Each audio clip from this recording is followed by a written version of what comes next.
kusoo dhawaada janaalka Saamwade walaalahayga sharafta badan oo ku xiran janaalkan haddii aad rabtay janaal ka hadla dhacdooyinka taagan waqti walba la joogo iyo horumarinta nafta sida dhiirigelino taariikho qisooyin nooc walba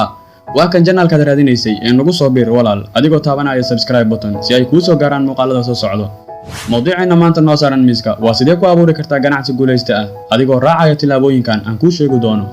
haddii aad abuurtay fikrad ganacsi oo waad gaartay hamiga aad ka lahayd nolosha halkan waxaan kuugu sheegaa dad sameeyay fikradaas oo noloshooda badankeed ku soo qaateen dhibaato si ay uga dhabeeyaan fikradooda ganacsi si ay uga tilaabsadaan dariiqa faqriga iyo jilicsanaanta muddo ayaad ku riyoonaysaa inaad abuurto ganacsi oo hadda waxaa la joogaa xilliga aad shaqada bilaabi lahayd haddaba sidee ku heli kartaa fikrad ganacsi oo faa'iido dhalin karta halkan waxaan kugu soo bandhigayaa 4 ka mid ah xeeladaha ugu caansan ee aad raaci karto si aad u hesho fikrad ganacsi oo wax ku ool ah qodobka koowaad xoogga saar waxyaabaha aad ku wanaagsan tahay marka aad ka fikirayso fikradda ganacsiga waxaad xoogga saartaa oo baaritaan ku samaysaa waxyaabaha aad adigu qaban karto maxaad aqoon ama waayo-aragnimo u leedahay maxaad ku wanaagsan tahay ma jiraan waxyaabo aad khabiir ku tahay jawaabaha su'aalahaas ayaa noqon kara fikrad ganacsi oo wanaagsan tusaale haddii aad ku wanaagsan tahay cunto karinta oo qof kasta oo cuntadaada dhadhamiyo uu la dhacayo waxaad abuuri kartaa maqaaxi haddii aad tahay qof la waco markuu baabuur halaabo waxaad furan kartaa garaash waxaan filayaa inaad fahantay muhiimadda qodobkan oo ah maxaad ku wanaagsan tahay horta ganacsi inaad abuurto waxaa ka horreyso inaad wax badan fikirto wax badan akhriso si ay kuugu muuqato dhankii aad hawsha ka bilaabi lahayd iyo waxyaabaha aad u baahan tahay marka koowaad qodobka labaad maskaxda ka shaqaysii nidaamka loo yaqaan brainstorming waa xeelad ay isticmaalaan koox walba doonaya inay helaan fikrad cusub waxaa la sameeyaa in la aruuriyo oo la liisgareeyo fikrado badan oo kala duwan kadibna qiimeyn lagu sameeyo kuwa ugu waxtarka badan waxaad samayn kartaa in faamilkaaga ama asxaabtaada ama cidda aad doonayso inay ganacsi kula abuurto aad wada fadhiisataan oo aad isticmaashaan xeeladan si ay u soo baxdo hal fikir oo wax ku ool ah waxaa la dhahaa Soomaali been waa sheegtaa laakiin been kuma maamaahdo horaa loo yiri gacmooda jir bay wax ku gooyaan la tasho dadka aad ku kalsoon tahay inta aad hawsha bilaabin ka hor qodobka saddexaad samee cilmi baaris marka aad isbarbar dhigto fikradaha kala duwan ee aad heshay tallaabada ku xigta waa inaad samayso baaritaanka suuqa waxaa loo yaqaan market research taasoo aad ku ogaanayso macaamiishaada shirkadaha kula tartamaya qiimaha iyo dhammaan waxyaabaha kala duwan ee saameyn kara ganacsigaaga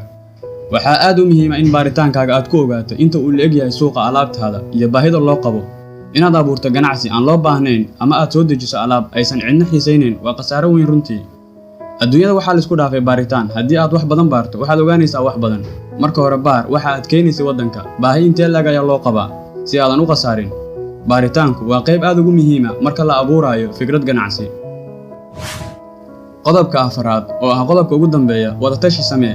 talaabada xigta waa inaad heshaa dad kula taliya oo qaasatan khabiir ku ah arrinta aad doonayso inaad ganacsigaaga ka dhigto ama aad hesho dad ganacsato ah oo aan adiga kula tartamayn oo ku siin kara talooyin ku aadan fikradaada cusub iyo sida loo socodsiin karo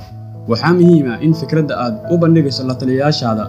ay tahay mid si fudud loo fahmi karo isla markaana aad diyaar u noqoto inay dadkaas ka dhiibtaan aragtiyadooda kala duwan oo qaarkood aadan jeclaysan doonin si fiican u dhagaysto aragtiyadooda kadibna qaado midda ugu wanaagsan oo aad ka hesho haddii aan tusaalooyinka ugu soo qaato dad ku guulaystay fikradahoodii ganacsi sida ninka la yidhaahdo Jack Ma waa nin u dhashay dalka China kaasoo ku dhibanaa siduu shaqo u helo markuu yaraa balse meel walba waa laga diidi jiray oo muusan heli jirin shaqo xitaa jaamacado badan oo ku yaala dalka Mareykanka ayuu codsaday inuu wax ka barto balse waa laga diiday meel walbuu tago rajo kama soo heli jirin ilaa uu markii dambe helay shaqo macalinimo oo mushaarkeedu aad u yar yahay balse Jack Ma rajo beelin oo wuxuu abuuray fikrad ganacsi oo hirgashay taasoo ah in online wax lagu kala iibsado haddana waa ninka ugu taajirsan waddanka China waana aasaasaha website-ka qaaradda Asia ugu weyn ee Alibaba kaasoo ah website wax lagu kala iibsado si internet ama qaab online ah sidaad u taqaano marka walaal waxaan kugula talinayaa inaad weligaa rajo dhigin guushu way imaan samee waxaad rabto inaad horumar ka gaarto wax walba ay noqoto marnaha niyad jabin never give up weligaa isdhiibin walaal intaas ayaan kugu joojinaynaa mowduuceena maanta waxaan filayaa in wax badan aad ka faa'iiday fiidiyowgan u share garay asxaabtaada si ay uga faa'iidaystaan iyaguna kuna soo biir janaalkan Saamwade waa walaalkiin Saki Cabdi Yaasiin soo gudbiyaha barnaamijkan waad ku maasan tahay daawashada fiidiyowgan hoosna noogu reeb aragtidaada wassalaamu calaykum waraxmatullaahi wabarakaatuh